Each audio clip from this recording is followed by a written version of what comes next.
Рассмотрим теперь обоснованность еще одного весьма распространенного мифа: Чечня является неотъемлемой частью России. За последние годы никто из авторов или адвокатов такого заявления не сделал ни одной попытки объяснить нам, какую именно Россию они имеют в виду. То ли это царская Российская империя или Россия Рюриковичей прошлых веков, то ли Советская империя, СССР, РСФСР, то ли, наконец, нынешнее государственное образование Российская Федерация Россия. И если подразумевать период династии Романовых, то Россия должна претендовать в первую очередь на Закавказье и кое-что другое, более солидное, например, на Аляску. Чего уж там мелочиться с какой-то Чечней. Если уж имеется в виду период династии Генсеков, то опять большие непонятки. Кто, как не нынешний режим, денонсировал Советский Союз?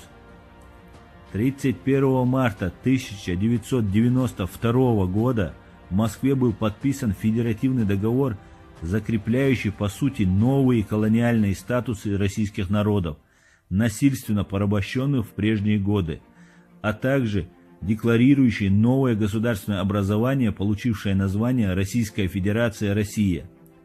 Добившись основной цели свержения Горбачева, команда Ельцина теперь напрочь забывает о суверенизации и постепенно переориентируется на едино неделимый аспект. Чеченская республика этот федеративный договор, получивший название Хасбулатовского, не подписала. В то время из числа строптивых отказались также поставить свою подпись еще только Татарстан и Башкортостан, хотя впоследствии они это сделали. Чеченская республика не делегировала своих представителей в Верховный Совет Российской Федерации России. С апреля месяца 1992 года Российская Федерация, де-факто признавая независимость Чеченской Республики, начинает осуществлять ряд мер на финансовое, экономическое и политическое размежевание с молодым чеченским государством. С тех пор Чеченская Республика ни в каких внутрироссийских делах не участвует. 26 мая 1992 года Чеченская Республика подписала межправительственное соглашение с властями России о выводе всех российских войск с территории Чеченской Республики и о разделе вооружения.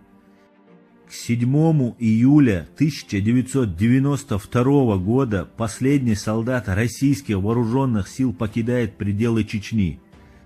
Это первая территория бывшего СССР и стран соцлагеря, откуда были полностью выведены российские войска, де-факто подтверждая признание России независимой Чеченской Республики.